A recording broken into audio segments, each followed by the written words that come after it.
Ever wondered why the same light appears to be different in different spaces? It is the beam angle that changes. Narrow beam angle keeps the light tight and focused. That's why it's used for highlighting objects and details.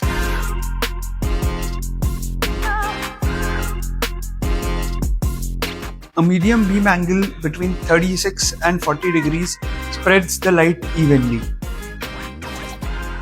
This creates comfortable lighting for everyday spaces like hotels, cafes, and homes. A wide beam angle that's 60 degrees and above distributes the light evenly and used across large areas. This is used when coverage matters the most.